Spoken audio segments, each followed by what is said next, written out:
And resident of Colorwood for YouTube, Joel Sains, joined by the author of the Dark Shadows Daybook, my buddy Patrick McCray.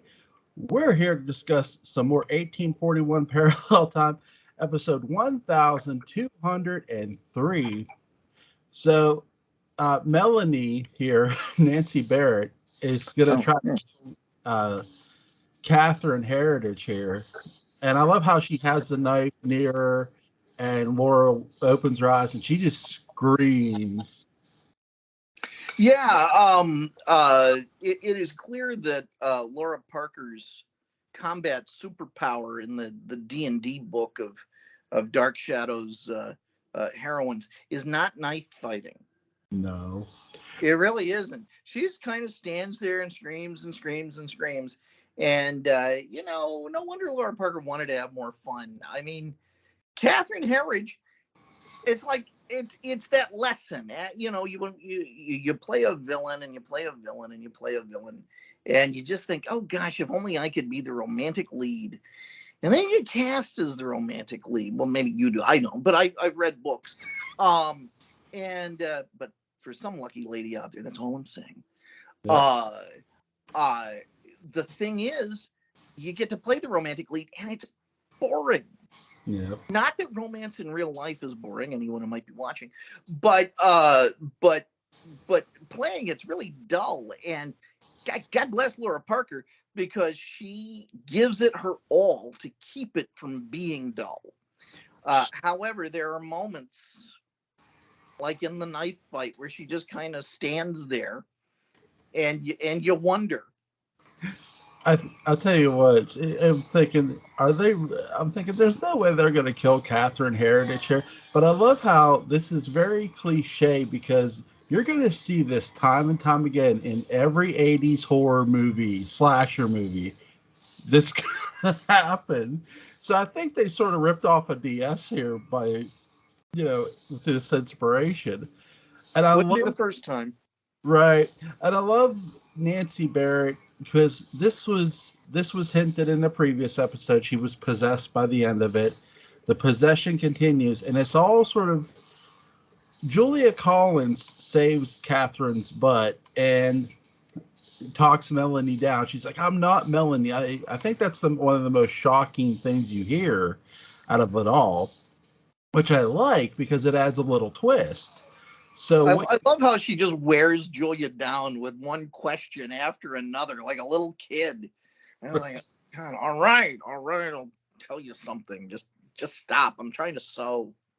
And here's Morgan. He explains to Catherine that because Melanie went into the room to get Justin, their father, his father, so they say, and she was sort of found with him, and because he died, and Quentin explains this to me a lot better than what Morgan does. Quentin says, well, because Justin was violent too, and when Justin died, the violence transferred to Melanie because she went. That was really interesting. Yeah, it's really cool that you get this. You get two explanations. You get Morgan's explanation, but I love the fact that you're getting another explanation from a completely different character in Quentin. It's very psychologically advanced. Years ahead of Freud or who's one of the great ones, Dr. Joyce Brothers. Way ahead of that. He's psychoanalyzing this situation with an occult twist like nobody's business, and it makes me realize that that's what we need, is an occult psychiatrist. God knows it would straighten me out. Melanie also asks, after everything calms down, Melanie starts asking about Kendrick Young's sister, which is really to Julia, her Aunt Julia, as they say. And Julia's like, at first she's like, well, why are you asking? She's like, I'm just curious. Then she keeps asking. She goes, now, have you talked to that young man? And she's meaning John Carlin's character. And she's like, oh, no, I haven't even seen him, which she lies. And it's nice to see a protagonist just tell a bold-faced lie. It's always heartwarming. It really is. It's like Robbie in A Christmas Story. When he he just lies and lies and lies again, and the movie's on his side. Same thing, except she's possessed. Yeah, and but the lies don't stop though either because I'll get to that one. But I love how when Quentin's talking to Daphne, it's after Catherine has talked to her, and Catherine tells Daphne everything. She tells her about the room. She tells her sister she almost got killed. It's like, God, girl, you've been through a lot already. She didn't tell her about the love making with Bramwell. Let's not brag about that at all. We we did. It's not like we touched on that yesterday. Right. Honey, you stole my move. That's so true. And here's Daphne tells Quentin, she goes, I know everything. My sister told me everything. And he's just like, what? Really? He's not too happy with it, but he's got to take it. And I love, again, I give you all the credit in the world because you're right. Quentin is every bit the protagonist of this arc. And this is just another episode that proves that. I love him here most because Daphne wants him to promise her that she'll keep Catherine out of the lottery, and he goes, I can't promise you that. She loves the scratch offs. Yeah. And he goes, if she marries Morgan, she'll be a part of the Collins family. She'll be part of the lottery probably. So yeah. I can't guarantee, I can't give you that promise. And I love this honesty from Quentin. David Selby is an artist. I mean, he is awesome. In the gambling that is marrying into the Collins family, it is a form of gambling. And let me tell you, if you marry Morgan, you've already lost. I think Morgan at one point says something like, listen to me, or something. Can't you hear me? And it's like, yes, Morgan, I can hear you. We're both on the same floor. Trust me. Everyone on the same floor in both wings of the house in the center part can hear you. They can hear you at the old house. I noticed this too with this episode. When Morgan starts talking, I noticed it's very brief. I think Laura Parker moves away from him like an inch because he's yelling. He's trying to protect her eardrums, because it was at the end, and everybody wants to talk about Barnabas and stuff, and they're all crazy about Bethia Mapes. We never get around to the cast kind of talking about Keith Prentice, and they don't have to insult the man just to throw a little shade on him. And that guy, I know I keep saying it, but my ears are still ringing. He's loud. Do you see what I mean? It's like Morgan. He's like Britt Tamland. I'll give you the I'll give you the challenge for this one. If you watch the next episode, because when we get done here, I'll be able to turn around and watch the next episode. Uh-huh. I've been doing all these episodes on headphones, and let me tell you something. You poor man. When Keith Prentice talks, I got to turn the volume down. I know. It's so good. I mean, God bless them. They're all working their butts off on this thing.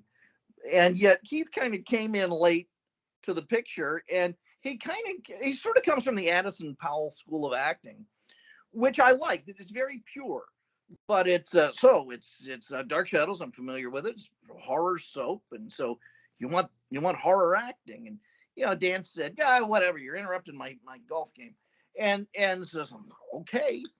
And so he does kind of this amplified form of acting that really does fit the show, as long as it's just one character doing it at a time. And thank goodness it's just one character doing it at a time. Can you imagine a scene with Addison Powell and Keith Prentice at the same time? Oh my God. The lens would shatter just from the sound. I love Powell. God, what an actor. How much every Eric Lang scene. I know we're getting off topic. So back to 18. Well, I do have a question about Addison Powell and Keith Prentice. If you could have put Addison Powell in 1841, who would you have had him play? Everyone. Well, I mean, given his age, obviously Julia. No, given his age, I mean, he's gonna have to play Justin, but that's a waste. Yeah. That's a waste. So maybe Uncle Pretorius or something, some new character comes in. Yeah. Who Addison Powell would have been really good as, and this is no insult to Louis Edmonds, because nobody does it better. Makes me feel sad for the rest. Nobody does it half as good as Lou. Yeah. Maybe the best, but Brutus. Yeah. He would have been a great Brutus Collins. I would have liked to see Addison Powell, like you said, maybe play a character we just hadn't heard about, a brand new character. It would have been nice. But here's another question: if Keith Prentice would have been casted, let's say earlier in DS, is there a character that he could have played that maybe either another different Collins or a character that wasn't a Collins? Would you have liked to seen him play a character? Yeah, lots of them. I would have enjoyed seeing maybe how he handled Nicholas Blair, where he had to take it down a notch and play subtle and charm, and which is stuff I think was in his wheelhouse. I think he was just told, Keith, you're the bad guy, and I'm going, okay, I'll be the bad guy. I don't know, who would you want to see him play? I would have actually, if like to see if they would have given it a little bit of a more of a part, because I don't want to. I liked King Johnny Romano, but I think if Keith Prentice could have played that part, that's great. I love that. That was marvelous. Yeah, why not? He also would have made. I feel like I'm putting poor Big Lou out of a job. He would have made an interesting Edward. Yeah. Oh, it managed to get away right as you looked over your shoulder. Oh my God. The call's coming from inside the house. And it's me. I think he would have made an interesting Edward because, God, Edward's my favorite 1897 character, not named Count Petofi, but he is kind of the anti-Quentin. Yeah. And so when you cast an anti-anyone, you either have to go as far away from who they are as possible, and thus Louis Edmonds, or you have to cast someone who has just enough similarities. He would have made a really scary Trask also. Yeah. He would have also too. He would have been. I love who they cast as. Oh my God! I'm going to kick myself. Julian. No, Judah Zachary or. Oh yeah, well, there's a couple of actors. You got Michael Meyer running around. You got some other guy. I would have loved to see Keith Prentice play the Judah Zachary character, because I think he would have nailed it. Because he doesn't talk. You managed to cast him as the one character who doesn't talk. Nice going, Jewel. I mean, am I right? Yes, yeah, you would have been a great. I'm just trying to. Keith Prentice, and they start doing an impression of him in the background. I'm just trying to when I put him as Judah Zachary, I'm just trying to think of your ears, Patrick. My ears? Your ears. Oh, okay, sure. I although my de Beauchamp ancestry shows that I have no earlobes. Gives me away every time. He would. I love Mitchell Ryan. He would have did a good Burke Devlin too. That's what I was hoping you were gonna say. Yeah, you read my mind. Yeah, he really, because when I hear him, I know we're talking about how loud he is. He reminds me of Burke a bit. Sure. Sure. He would have been a more polished, sort of less wrong side of the tracks Burke, which in a way would have again challenged Roger a little more. It's so that he's dealing with his social equal also. I agree. Roger always had the upper hand of being a blue blood. And Keith Prentice reads as that, and so Yeah. Yeah. We also have after the conversation between Daphne and Quentin, you can sort of tell there's a relationship blooming between the two of them in this episode, which I like. Quentin talks about the walk they had as they're going up the steps. So there's a lot of things going on in this episode. It's not just Melanie trying to kill Catherine. That happens at the beginning. You also have a very interesting Melanie and Julia Collins conversation where Julia has this tray of food and she questions her about it. What did you think? I made me hungry.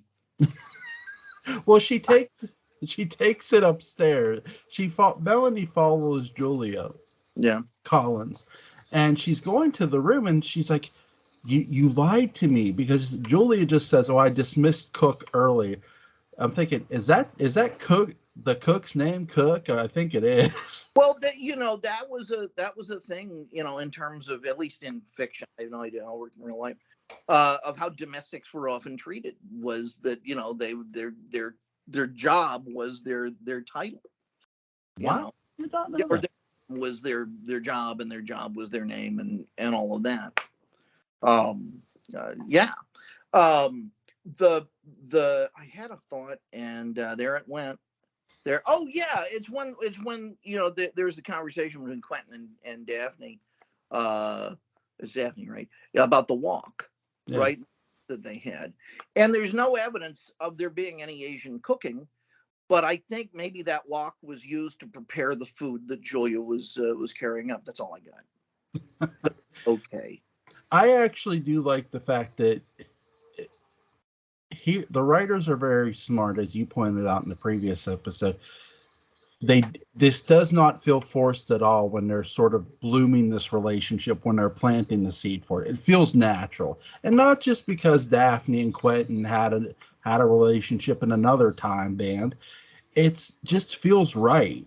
It does. So I like the writers doing this here. It just goes with the episode really nice, and I know some people might call it filler or whatever, but not at all. I just feel it's right for this episode. And when Melanie catches Julia with the tray near the secret room, or near the room, she's like, "Who's that tray for?" She's 20 questioner, and that's where the episode ends. What did you think of Julia Collins lying to Melanie? Now wait a minute. You're saying that a Grayson Hall character lied to a Nancy Barrett character who might be sort of easy to fool. All right, stop the presses. Oh, you've gone too far. It's Old Home Week. Of course, it's what they do in nature. The writers can't even prevent it. It's just they have to write to the strengths, and Nancy Barrett sort of, and Julia. Although there's a great moment right before a commercial break where Catherine has been given some rotten piece of news. Yeah. And it might be it might be when she's going to stab, but I don't think so. And she does this, and it's her Grayson Hall impression, because poor Grayson often was told, okay, now just react for a long time, because we got this Bob Cobert piece of music we got to play before the commercial. Okay, Sam, but you're going to pay for it later, and so it's just kind of thing. And Laura Parker's doing it, and I really hope she kind of was doing it on purpose. I like how when Grayson Hall comes in the room, she goes, "Melanie, stop." And so there's this big tension, and Laura Parker is still standing behind Nancy until she finally realizes, okay, I can walk away now. And Grayson Hall does a really good job just disrupting this whole sequence. And that's when Morgan comes in. I agree. And God, Grayson Hall is so good. And this is one of those episodes where she gets to be catty and sardonic, but in a very muted real way. And again, it's like the real world Dark Shadows, whereas, Julian Magda would just let him have it. It'd be theatrical as hell and wonderful. But, and people don't really do that in real life. This, I feel like, in the best sense, a voyeur. Yeah. I feel like I'm really a fly on the wall. Yeah. It really, Dark Shadows, every episode really, it made you feel like you were sitting where they were, listening to this whole thing, and you were helpless to do anything. Nowhere more than, I think, in 1841 Parallel Time. I think they really got that down. And it's kind of, let's go beat up on Keith Prentice again for a little bit because it's fun. But I love him. But it's like Keith is so over the top that everyone else has to give a very muted, realistic performance just to counterbalance him. Yeah, you notice this too with Laura Parker as Keith Prentice is yelling, and I'm not exaggerating this. Keith Prentice is literally yelling when he's talking, even when he's talking low. He only gets louder. Yeah. As the storyline goes on. I guarantee you, I'm gonna catch an episode where there's music. And the music sometimes is like with Dark Shadow starts off low, and then Keith Prentice is going to talk, and I'm like, holy shit!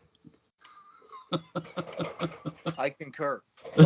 Not just holy, but holy. He does a good job, don't get me wrong, but he just is loud. And I like how, I do love him and Laura's chemistry. There is actually a kissing scene between the two of them in this episode, which is nice to see. They are going to get married after all. But even though we haven't had a wedding yet. And actually they have, for those who don't know, they haven't held the lottery yet, which is another reason Melanie's possession is happening, probably. So... it's the ghost's way of getting things moving. Come on, guys. We got a lot. You got to send somebody else in the room. I'm bored. Once every 30 years. Brutus he's got Canasta. He's got Twister. He's ready for fun. He can only play so many games of Operation Alone. You know what it reminds me of a bit? This might be a stretch. Brutus Collins' ghost sort of reminds me of a weird Beetlejuice in a way. Though you can't see him, the fact that you have Melanie trying to stab Catherine, and then she can't remember a damn thing. Now all I can think about is Thayer David is Otho, or whoever the designer is. Like David Collins and Amy, get through the wall. Yeah. And skeleton, but it's dressed in Beetlejuice's costume. That's wonderful. God, what would Beetlejuice do against Judah Zachary? That would be nice. He would make him miserable. No matter how many, pleasantly plump zombies you're throwing his way. Could you imagine Michael Keaton's Beetlejuice and Laura Parker's Angelique? My God. I can. Now, here's a question. I think that suspiciously well-fed zombie who shows up twice, Chuck Morgan, my favorite Dark Shadows actor, I think he's buried in Chattanooga, which is only a few hours away. Jewel, I have a few days off. Should I do a pilgrimage to his grave? Absolutely. I think so. I'm really thinking about it. Go for it, brother. Can we do a remote from there? I can call you off of Skype if you want me to. If you have the app on your phone, I can call you. Yeah, that's what you're on right now. Yeah, I can call you. Just message me and let me know, and I'll ring you up. We'll do a live telecast, sort of, from the grave of Chuck Morgan. I think it's He was a wrestler. He was no Big Ben Morgan. Really? Yeah, he was a wrestler. Cool. Yeah. Cool. There's did you know Tyler Mane, the guy who did Michael Myers for Rob Zombie? He was a wrestler, actually, too. I can believe it. He wrestled in World Championship Wrestling in the late 90s. I forget what he wrestled as, but I know he did wrestle. Yeah, But I couldn't wrestle Stephen Hawking. I mean, I'd forget it. I now useless. there is a WCW Dark Shadows connection. King Curtis, who did the voiceover for Judah Yeah, Zachary, did the voiceover for the Dungeon of Doom in the 90s in WCW. So really cool. there is art in the theater. There is. There was a movie you were going to recommend. What is it? Okay, so Julia, let me get on my soapbox here. Um, I love movies, and Yes. I've been heartbroken over the past 10, 15 years because they've gotten worse and worse and worse, and Hollywood takes fewer and fewer chances, and everything is something formulaic. Everything has been focus grouped to death. I'm kind of glad that the Marvel movies are not getting the response that they once did universally. Love She-Hulk, but not everything is She-Hulk, and I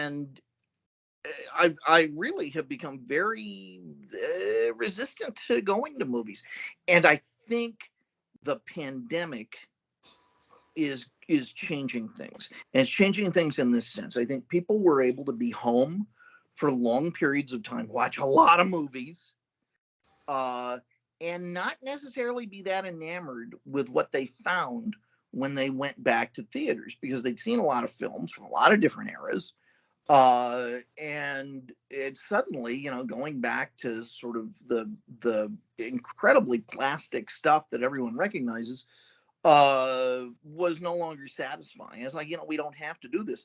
And so the same thing happened in the late 1960s. Especially 20th Century Fox. They were pumping out stuff like Dr. Dolittle and Cleopatra and Hello Dolly, and it was tanking the studios. And it's only when someone went in a completely different direction with Easy Rider that they said, well, maybe we have to be original. And I didn't see the equivalent of Easy Rider, but I saw a movie I just thought was terrific. It was a terrible title, terrible poster, because it made me think it was going to be a slasher movie, and it's not. I didn't see a trailer, so that would have informed me a little bit more, but from what I saw, I didn't bother. A friend of mine made me go see it tonight. I loved it. It's Violent Night. Heard about this movie? I've heard the title. I've never seen it. Well, it's got the guy from Stranger Things, the sheriff figure. Right. He's yeah, and it's about Santa, but it deals with his origin, and it doesn't go too deep. It just sort of hints at it. And an obnoxious rich family in a massive house is held hostage by John Leguizamo. The matriarch's played by Beverly D'Angelo, who's just mean as she could be. She's wonderful.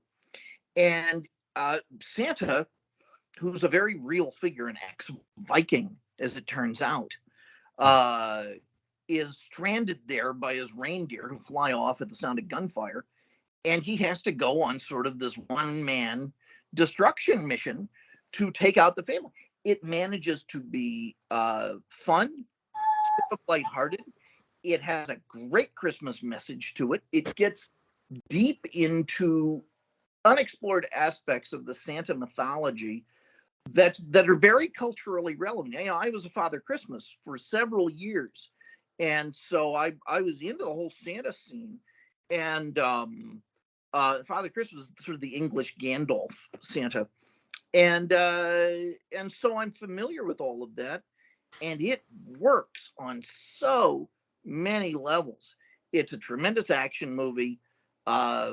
Santa comes off as great, but never does anything you're expecting, and yet is completely true. Wonderful character actors in the film. It's beautifully paced. It's only a little over 90 minutes, so it doesn't, thank God, it doesn't wear out its welcome. Jewel, I know you and your sensibilities. You're going to love this thing. I'll definitely check it out. I think my wife had said something about this movie, so I'm definitely going to check it out. She's a wise, wise woman. And then she married me. Well, yeah. Hey, and look at her choice of husbands. The wisest choice of all. Oh my gosh. You're a man. It's a shame she's not here. She's at work. But They'll see this later and say, see, Jules, see, they know. yeah. Now you got to live up to it, Pally. Good luck. Have fun. Yeah, definitely for sure. But is there anything you want to add for this episode we talked about? You know, it's funny. It made me aware of something on Dark Shadows that I wasn't as aware of. You know, they can only have about 5 actors per episode. Yeah. And it's interesting how, with good writing and good acting, the shadow of a, no pun intended, the shadow of a character who isn't in that episode hangs so heavy you feel like they are. And there he is. And God bless Alec Baldwin. Wait, isn't that supposed to be a cat? Hey, you watch yourself, young man. I'm just talking about Shaft. Well, we can dig it. Imagine Shaft versus Blackula. Right. That's a great movie. They could combine and become Superbat. Anyway, what I was going to say is long forgotten and probably irrelevant. But this episode, it feels like Kendrick Young is all over it. Yeah. And yet John Carlin's not in the episode. Johnny had a day off.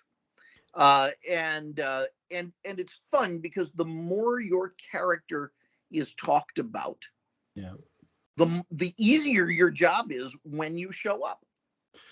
Yeah, Dark Shadows was always good at, if you necessarily didn't see a character in that episode, they were talked about by other characters, which kept the character what we call fresh in the audience's mind. Sure. And we have a similar word in food world. That's right. But Dark Shadows did that throughout, and it continues. I mean, the writers know, hey, John Carlin's not in this episode, but he was in the episode we just talked about prior to this. And so he's mentioned here. He's mentioned by Julia Collins because Melanie is mentioning about his sister. And it's beautiful. It's really beautifully well written and just well acted. So 2 thumbs up. Absolutely. I'm really enjoying these episodes, going through them. They're just a lot of fun. We may have talked about this before. What inspired you to do this deep dive? This here, because no one's talked about it, and I love DS, so I said, I know there's a part of Dark Shadows I haven't covered on my channel yet, and I think it's 1841 Parallel Time. But I looked at it and I'm going, you know what? I really need to do this by episode. I don't want to just cover the whole arc in one episode. No, I want to go by episode and really dive deep into this because it deserves that attention. I couldn't be happier that you're doing it. I was overjoyed when I saw that you were taking this on as a project, and I'm thrilled to play a part of it now and then. I really am. I'm glad you're here, brother. This has been a lot of fun. It has to talk about. But obviously, link to the Dark Shadows Daybook is going to be in the description box as always. Patrick, I hope you enjoyed your New Year, buddy. And well, I'm trying to think what I'm going to do the next. I think I'm going to do the next one Tuesday night for the next episode. Do you want to come back? I would love to. Thank you for asking. Absolutely, my friend. You have a good night, buddy. You too. Bye-bye. Bye.